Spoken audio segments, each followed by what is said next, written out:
I'll be honest, I came out of a strict home. He's making excuses? Duffel bag with a killer, surrounded only by a killer.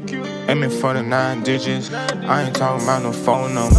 Baby, wait just a minute, I ain't gon' play no longer. Baby, wait just a minute, I ain't gon' play no longer. What up, guys? It's Nana who talks, and on this channel we discuss, laugh, but most importantly, stay blessed.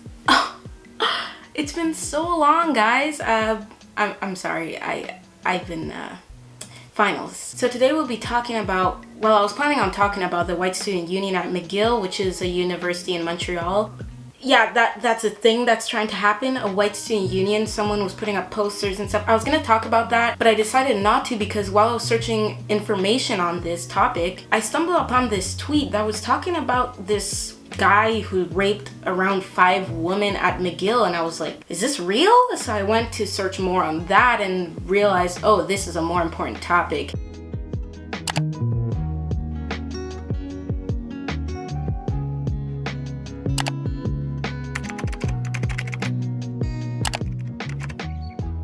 So I guess we can first start by introducing the rapist. Well, alleged rapist. His name is Ayomide Maxwell. He's this black 6'5", 200-pound monster basketball star, superstar. I don't know if he's good. I didn't find any basketball mixtapes on him, so I assume he's not that great. Student athlete, of course. And first of all, how corny is it that he's a student athlete? I don't know why this is like always required in your typical rape story. Is there a correlation between student athletes and being rapists?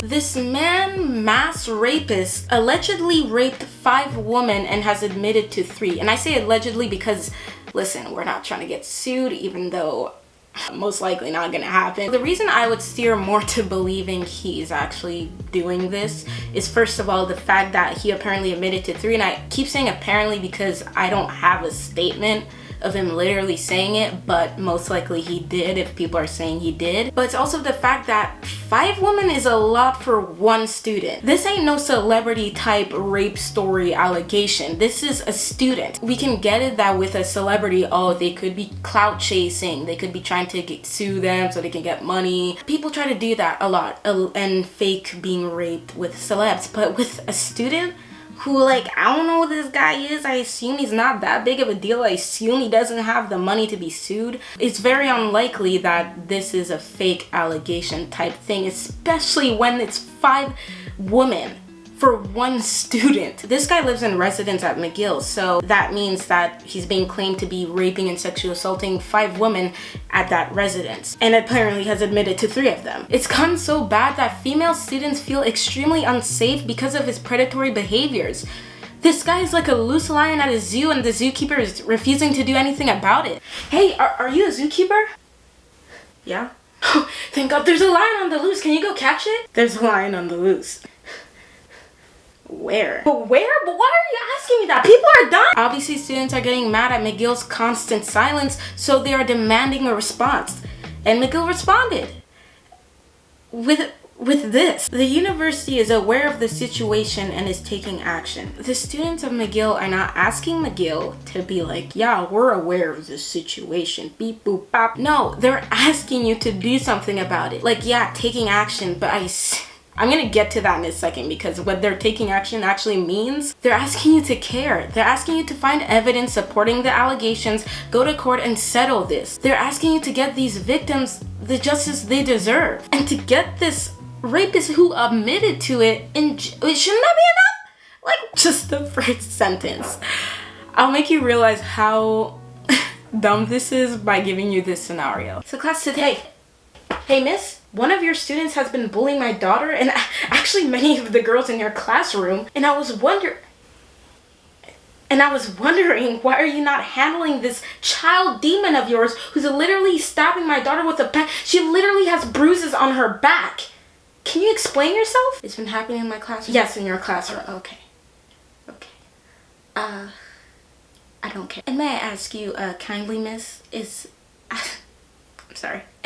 How is this my problem? You should be trying to mend this situation as much as I'm trying to with my bruised up child. Can I have a response? Okay, I now understand. I'm now aware of this situation and I am taking action currently, right now. What are you gonna do?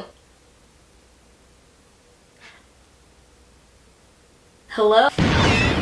What the? That apology is ridiculous. I can't believe I found that just now. Now that you guys understood what I meant by this scenario, let's get into the rest of the... McGill fosters freedom of expression while valuing respect and collegiality. We encourage respectful dialogue and reserve the right to remove content which infringes on a group or individual safety or privacy. You gotta be kidding me, right? Like, do universities have the worst PR team? I don't understand. How could you thought this was a good idea to post this? I don't know if you guys fully understood the rest of the statement, but basically they're literally going to silence any student that speaks up about it against them in the comments or whatever. They're going to ban them, silence them, remove the comments. I'll read in a more human translation so you guys can get what I'm saying here. Yo, we know about the rapes, fam, and we're doing something. Hey, yo, Johnny. What we doing? I don't know. Yeah, we don't know what we're doing. But look, bruv, we foster freedom. You feel me? We foster. What? Yo, Johnny, what does that even mean? Like, we adopted? I don't know, man. It just sounds smart. Alright, we foster y'all's freedom to be pissed about getting raped, but we value respect, specifically respecting rapists. You know what I mean? And collegiality. Y'all's comments been hurting our feelings and scaring advertisers, so we gon' ban snitches trying to ruin our image, you feel me? So don't be a snitch. Peace. I exaggerated a little bit, but that's basically what they're saying in a more Tyrone type of way. You may be asking yourself, well, Nana, they did say they're going to take action, which means this situation is being handled, right? Well, what if I told you? Okay. So what if I told you that taking action to them means making the alleged rapist, watching the sexual assault webinar.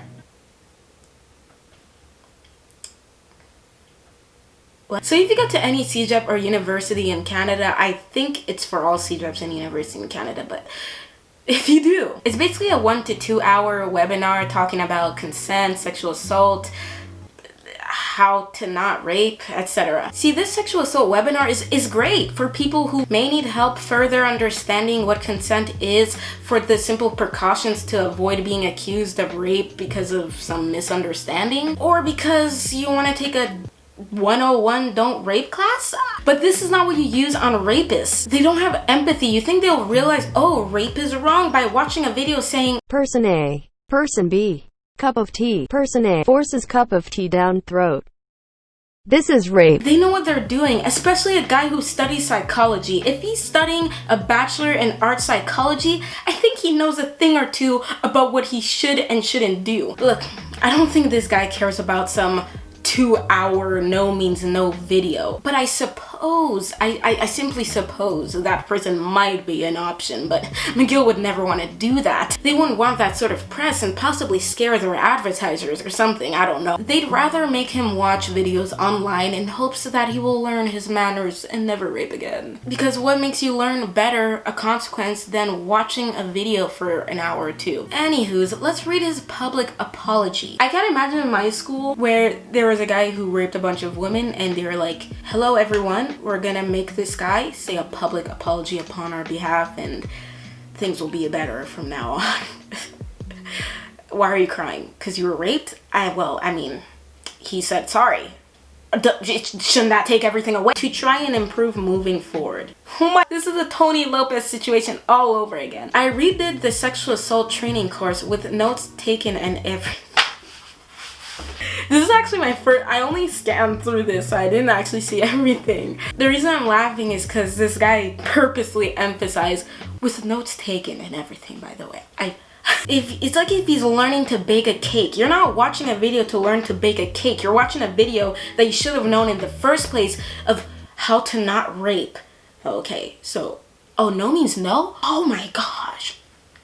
I spoke to the McGill Dean of Students. I spoke to a counselor. I spoke with the McGill Office for Sexual Violence Response so I can learn from my mistakes. I feel like just because he said that makes this a very tough situation on the university's part, because he could have really fake intentions. He could be doing this because, first of all, he's a basketball player, so probably he doesn't want to ruin his image. And if he went to prison, I don't think he could go to NBA. I don't know. I'm pretty sure his dreams would be completely shattered after that, and it would be pretty hard for him to get a job and whatnot. I'm not out here being like, I want people to go to prison, but if he raped a woman, then yeah, you should. I don't even care if you apologize. Like, if you committed a crime, you should be serving that sentence. I don't feel bad for you. The university probably does, because you went to the counselor and you went to the McGill dean, but you raped 5 women. I would also like to apologize for all my wrongs since coming to McGill. First of all, the guy studies psychology. Maybe he's a mastermind manipulator, okay? Think about that. I'm insinuating, I don't know what I'm saying. I feel like I would have felt different if he said horrible actions, traumatizing crimes, instead of wrongs. I don't get it. Like, if they were kids, he would be in jail, right? But for some reason, what? Is it because they're the same age? It's like he can get away with it? Can we care about adults as much as we care about children? I'll be honest. I came out of a strict home.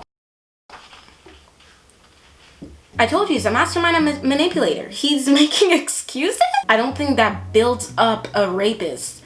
Last time I checked, what's his name? Ted Bundy. He came from a great family. So there's nothing that makes a rapist. Well, I mean, I guess there's some things that could lead you to it, but you still made that choice. You still made yourself become that person. You're really out here blaming your parents, bro? I came out of a strict home and an all-boys private school. Oh, so because you came out of an all-boys private school, you just couldn't handle yourself when you saw a woman, right? In which all my actions were closely monitored and I was largely limited in what I could do. That sounds like a good thing. Maybe you should go back there, because you're saying you're limited from raping people, basically. McGill, you should send him back to that private school. He couldn't control himself by what I just read. When I came to McGill, I went overboard with the freedom. I did all sorts of things that would negatively affect myself, but worst of all, I partied too hard and I went after too many girls. First of all, he didn't say that it negatively affected others. First, he said himself, it affected me so hard raping those women. He sounds like R. Kelly in that weird interview with that black woman. I'm fighting for my life. Y'all killing me with this. I gave y'all 30 years. But worst of all, I partied too hard, man. He partied too hard. That's why he raped women. That's why he raped women, guys, is because he partied too hard. And I went after too many girls. Couldn't even mention rape and sexual assault. What did I do? I went after too many women. It's not like I raped them as well. The rush of being able to party with the large groups. Oh my gosh, please let me read this apology, please. I need to find the rest of it. So from what I found from these tweets is that this was a Google Doc that he posted and deleted, probably because you realized that, oh, people realize I'm a manipulator and saw through my lies. First of all, you made it a Google Docs? You couldn't even make it a Word document? Guys, if you have Twitter and you want to go crazy, hashtag calling out McGill, at McGill I believe. Yeah. I found out that this is not the only case. There have been many stories dating since 2016 of McGill showing proof of not being capable of protecting victims of rape at their school. So this is not the first time they mishandled rape. And I'm not saying that we should expect all universities to have no rape cases whatsoever. No, they don't know what students they're bringing in. Unless they already have allegations before applying to the school, they're not going to be aware of what this student is going to do. They didn't know that Ayomide was gonna go full ham and start raping women because he didn't see any in his private school. But we expect universities such as McGill to learn how to properly handle these situations, to learn how to properly support the victims of the rape more than the rapist. And I'm not implying that there's a rape culture, because obviously McGill's not out here saying we want our students to be raped, we love rape. No, that's not the issue here. The issue is politically correctness. What did I just say? Political correctness. What I'm insinuating is that McGill and other universities try so hard to be politically correct, they completely disregard the feelings of the victims and actually go out of their way to figure out the situation and put anyone in prison if necessary. You can't please everyone. If you're pleasing everyone, you gotta please the rapists as much as the victims. You gotta please the racists as much as the minorities. No, you can't please everyone. That's unrealistic. Political correctness has been abused so much that we are afraid to offend the rapists. Think about that. Before I end this video, please go sign the petition that's going to be down in the link below so we can get justice for the survivors of Ayomide Maxwell. Oh, okay, well, okay, it's already past that. Never mind, you don't sign it. You can't. Well, you can do the hashtag calling out McGill and tweet at McGillU or DM them if their DMs are open. My prayers go out to the victims. Like, seriously, this is a terrible situation. So yeah, as I said in the beginning, I have been gone for a while because of finals. I'm sorry. Okay, I had finals, man. I had to study. I had to leave you guys, but I'm back and I might do 2 videos a week. I don't know. I might. I'm not promising anything because I suck. No, I don't. Okay, I will try I'll try my hardest. I'll actually try my hardest. But yeah, as I was saying, I had finals. That's why I was gone. Anyways, thank you guys so much for watching this week's video. Hit the like button, subscribe, and African mama slap the notification bell. Ow! Ow! And I'll see y'all on the next, I don't remember how to do my outros, Nana Talks video. We never smell so good. That bitch looking, she begging for wood. We ain't never felt so good. Money be touching the ceiling, we good. We ain't gotta talk no more. Spend all my money on phone and cars. How about the jet till they hit his phone? I ain't never gonna see you soon. Working hard till we see the moon. Only hanging out with all my goons. Hit the like button, subscribe, and African mama slap the notification. That was weak.